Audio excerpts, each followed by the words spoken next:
morning, everyone. My name is Rachel, and I'll be your webinar moderator today. Today's webinar is sponsored by NatRoad's Platinum Partner, BP. With BP, NatRoad members can save 8.25 cents per litre at key diesel sites. So talk to a NatRoad team member about setting up your BP fuel card and enjoying the highest fuel savings in the industry. Today's webinar is being presented by Jon Stewart from Pallet Loss Prevention. If you have lost pallets, and the odds are you have, then Jon is the person to get things back on track. Like always, we'd love to hear from you during today's presentation. If you have a question, please feel free to type in your questions in the Q&A section at the bottom of your screen. You may send in your questions at any time during the presentation, and we'll be answering them at the end of the session. Okay, so let's kick things off by welcoming Jon Stewart. Jon, over to you. Thank you, Rachel and NatRoad. I am a director of Pallet Loss Prevention, which provides pallet management services. And I'm a director of Pallet Watch, which is an online pallet control system. Now, I've been involved in pallets for over 20 years, and I've seen many carriers end up in trouble with pallets. I'll tell you a story that took place a few years ago. A small family carrier called me in, but it was too late. The owner did not have the time to look after his pallets. He had his wife and office girl try to help him, but none of them understood how pallets work. They paid out around $800,000 for lost pallets. He did have good documentation, but when he tried to claim on his trading partners, they said they were too old. He didn't get his pallets back, and he lost his business. I hope that what I say to you today will help you. The three things I would like to cover in this seminar are: why are you in pallets? Most of you would probably not want to be in pallets. In your company, you need to appoint a leader, and you need to look at how to stop losing pallets. So why are you in pallets? One of the things you could say is, couldn't the customers go direct? Now, he doesn't look too keen. Why would that be? Well, when you give pallet dockets to some carriers, present carriers excluded, of course, they end up in a black hole. Some years ago, I was the general manager of supply chain for a large food company. And we used to transfer pallets to the receiver, but our carriers often failed to return signed pallet dockets to us. And we lost pallets because of this. So I told the carriers we would have to transfer the pallet to them, as we could not trust them to return the signed pallet dockets back to us. So they were their own worst enemy. So if you want to get your customers to transfer direct, then you will have to become very good at managing pallet documentation. But even then, there will be obstacles, such as some receivers saying they only want one docket per load, which is difficult if you are delivering for multiple customers. Now, there are some things that can help you. The Australian Logistics Council guideline has some good information in it, and you can download a copy from my website. Many years ago, I was involved with some others in trying to get a code of conduct for pallets in place, to try and get people involved in pallets to behave themselves and to treat each other fairly. After around 3.5 years, it didn't get there, but our efforts were the catalyst for the ALC guidelines. And Chep and Lawson also have some good material on their websites. I also wrote an ebook, which I can email out to those who would like a copy. My contact details are at the end of this webinar. I wrote it for carriers as they face the biggest challenge when it comes to pallet control. One of the questions is, why should you look after pallets?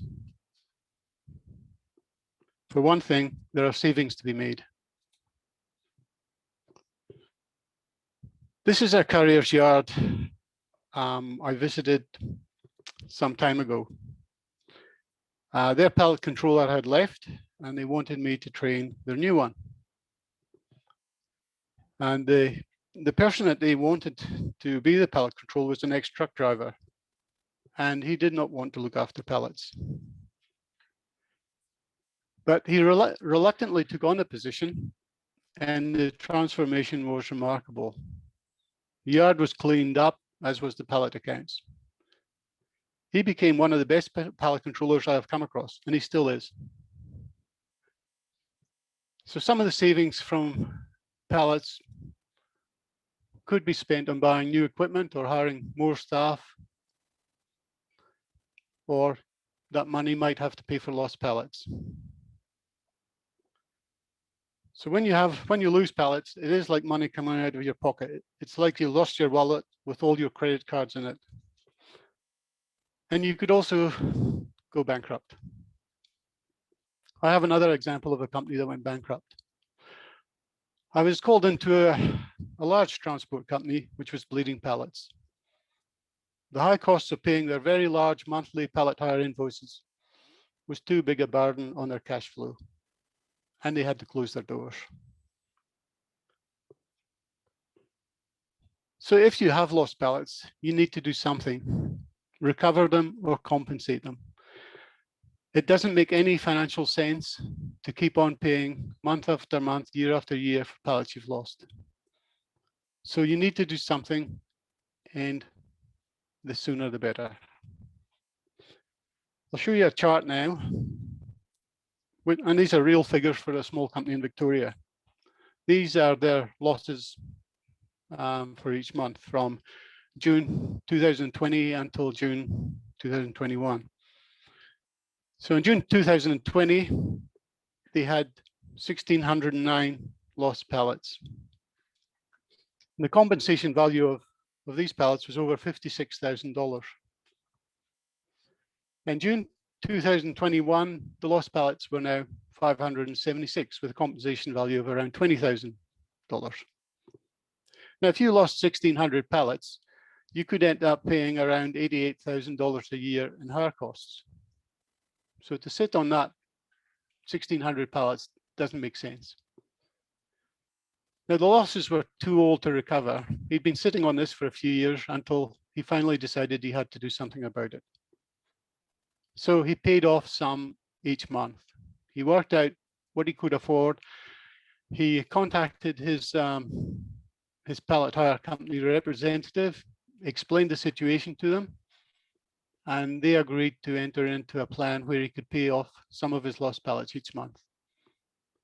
Now, he's still got 576 lost pallets, but soon he won't have any lost pallets. And you can see that apart from paying off the lost pallets, he also improved his processes. So he's not losing any more pallets. So he stopped the bleedings. So he's not going to be in this situation again where he's got this massive amount that he's lost to pay off. The next chart shows how costs can decrease over time. Now, I can't show you the dollars for this one, but the trend is going the right way. And the message I'd like to put across here is that charts are a good way to see trends. So there are some things you can do to avoid losing pallets. And one of the most important is doing the basics right. And that's things like checking the pallets, counting them, raising pallet dockets, and don't leave them at the side of the road, etc. So it's getting the basics done right. So another thing you need to do is you need to reconcile your pallet invoices every month. You should aim to have them done before the next invoice, and aim for around the 15th if you can. And one of the reasons why I say it's important to reconcile your invoices every month is that time is really against you.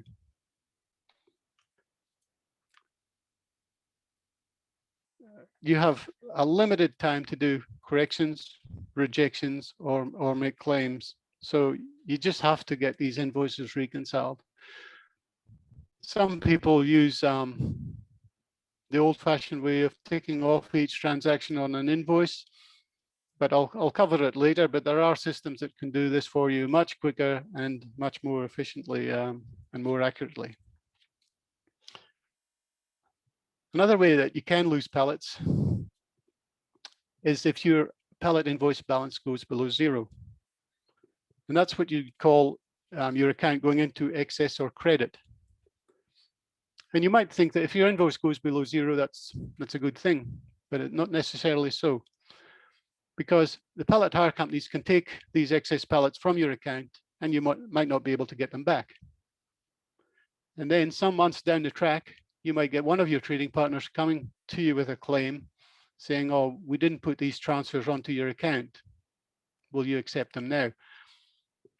And because of your trading relationship with these trading partners, you might have to accept them. But then your pallets have already gone. The pallets that should have accounted for these transfer-ons that were never processed, they're now gone. The pallet hire companies have got them, and you might not get them back. If you look in their terms and conditions, it covers what happens when your account goes into credit. So don't let your account go into credit. And there are different ways of achieving that. Another way you can lose pallets is theft. And it could be your own drivers. One of the things that many carriers don't do is have empties checked back into the depots. And I can understand this if the trucks are coming back late at night and there's no one there. But if you can't have somebody checking the pallets coming into your depot, you need to find another way to protect you from drivers doing the wrong thing. And some companies have a cage that they put the pallets in at night, but I guess you'll know your own situation and work out how best to do it. And one of the other ways that we see a lot of companies lose pallets is by IOUs. And many carriers now won't lend pallets. You know, if they go to a delivery point and there's no pallets to exchange, then they won't drop them off. And I understand it's not always possible to do that, but that's what a lot of companies are doing because it's just too easy to lose pallets. So some options are that you take the pallets away and redeliver them once they've got pallets to exchange, and then you apply a redelivery charge. Or if you do have to, if the instruction from your customer is to drop the pallets off regardless, then you can't exchange them, then you can transfer the pallets back to the sender. But you need to have this all in place and agreed before you do that. Hand and stack may be an option, but then you've got occupational health and safety issues. So if you do have to have IOUs, your documentation and controls need to be first class. Now I'm going to go on to assigning a leader. Somebody in the company needs to be responsible for pallets. So it's not the pallet controller, but it is somebody that is head of pallets, if you like. The pallet controller needs to report to this person. So this is very important, and you need someone with real influence. So who is responsible? And this can make a huge difference. Where should pallet control sit? Now, in a small company, you may not have many options, but you could still have an option. I missed that one. Sorry. If it could be finance, and finance is usually all happy and organized. All the financial people who are listening to this webinar would be happy people, I'm sure. That is, unless you've lost pallets.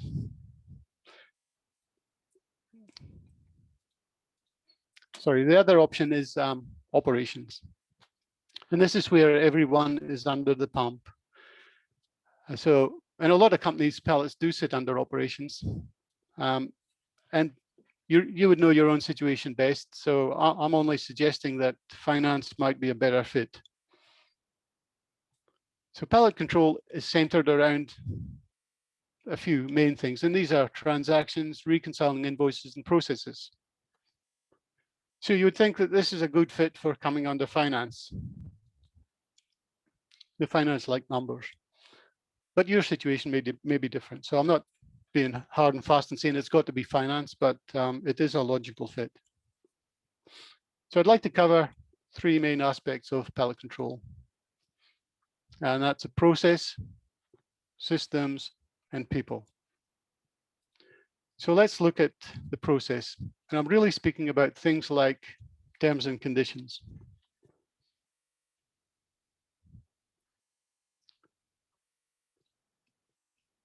There could be other things, but this is a good start to cover things like delay days, IUUs, and claims. So you need your own pallet policy, so it needs to be a written document, but you also need to know your trading partner policies. You could get delay days applied to you without your knowledge, without your approval. So you need to have a good understanding of what is happening with your account, who's applying delay days to you, and what are your rules as far as accepting these delay days. So when it comes to the internal rules, you need an internal policy. You need internal rules which your staff understand and abide by. So your internal policy could include these things. For example, who in your company can approve delay days applied by your trading partners? Who has authority to accept all claims made on you? Now, I know of a company where some claims were submitted over a year old. And one of these claims was for a large quantity of pallets. In standard practices, if you get an old claim, you may accept it, but normally you would not accept it at the original date. In this particular case, someone in the finance department accepted this old claim at the original date. This meant that the pallets were invoiced onto the carrier's account with over a year's charges applied. And this was the straw that broke the camel's back and the business had to close. If that company had written internal policy saying who had authority to approve claims over a certain value or age, then that could have been avoided. But because this person in finance didn't understand the ramifications, they approved the authority because it was a claim from a major trading partner of theirs, and they couldn't see that they could reject the claim. But I'm pretty sure if the company had said to the trading partner, we'll accept it, but we'll accept it at the current day, that would have been accepted. But instead, they approved the claim going right back over a year, and that was it. It was the company ended up pretty soon after that.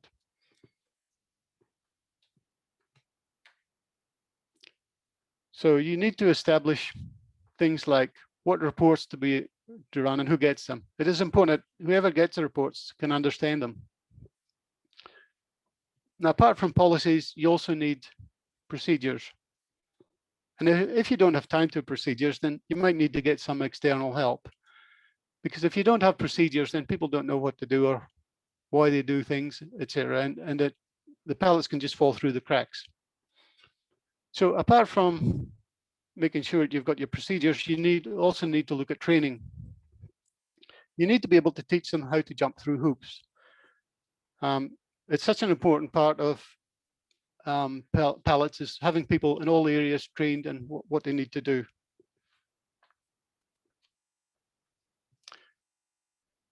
Another important element is getting your systems right. There is something called the single source of truth. And this is not your wife or husband. This is where everyone bases decisions on the same data. In most transport companies, you would have a number of different systems.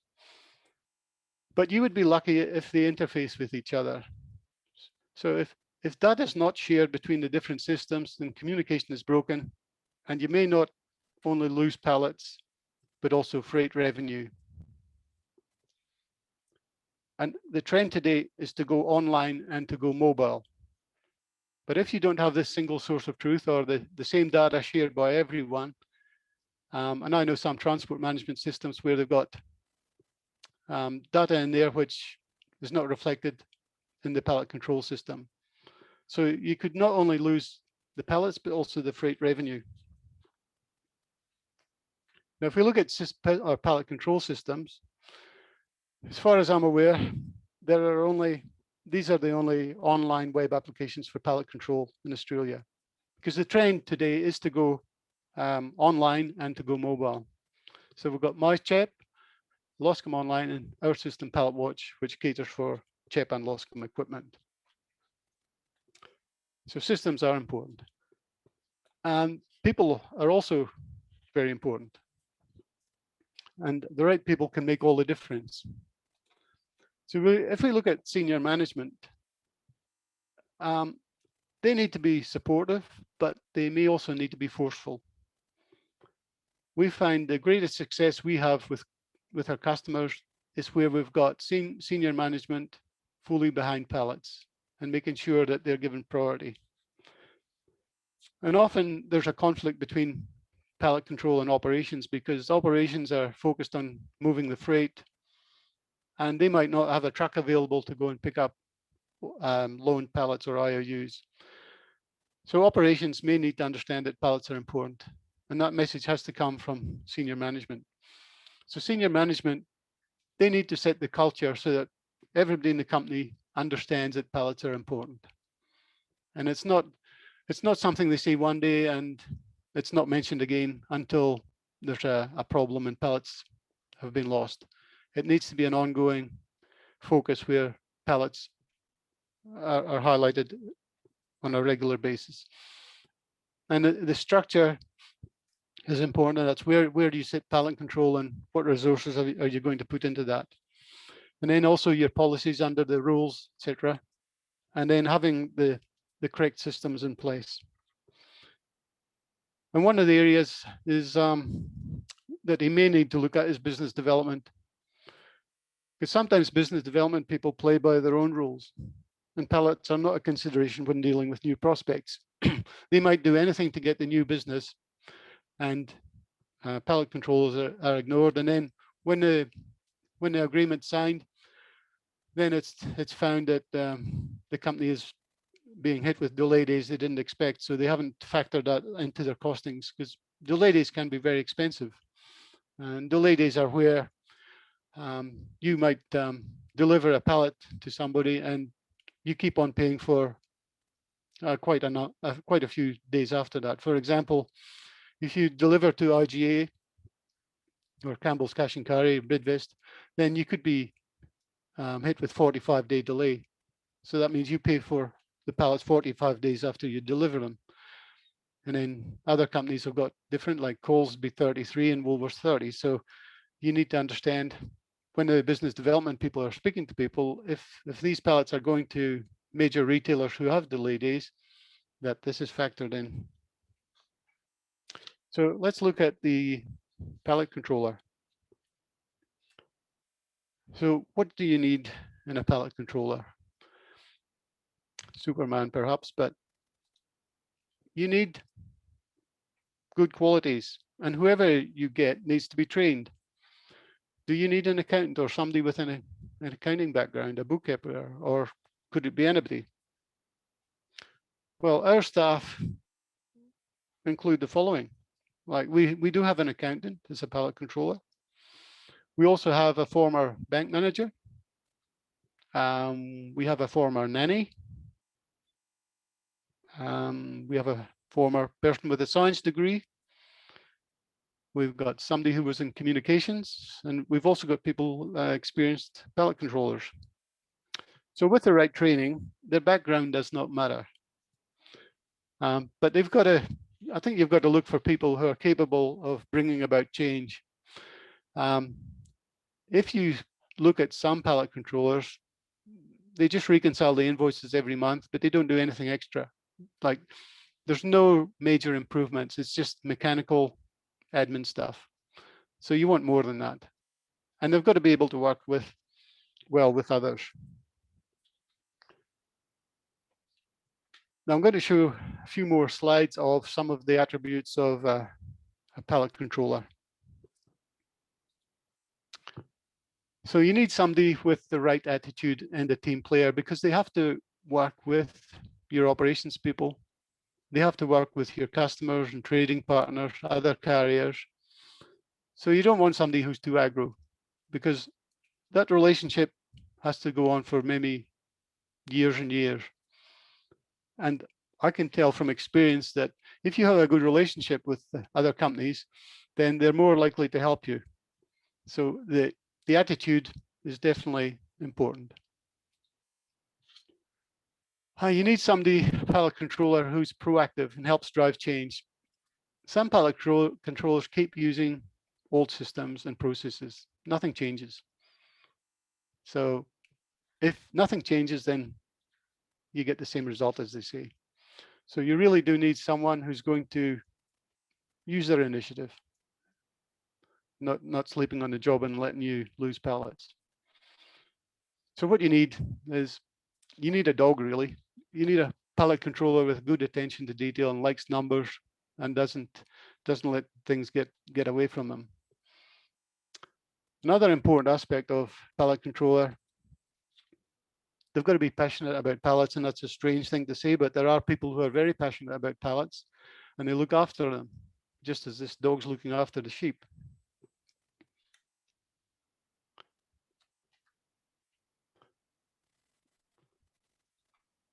But you can't leave everything to the pallet controller. Often you find when a pallet controller leaves a company, that's when you realize that things were not as they should have been. So finance need to monitor pallet reports every month. And third parties may be able to help you, but you can't leave it all to them. So I'm getting towards the end now, and I hope that you will have some questions that I can help you with. So just have a think about that.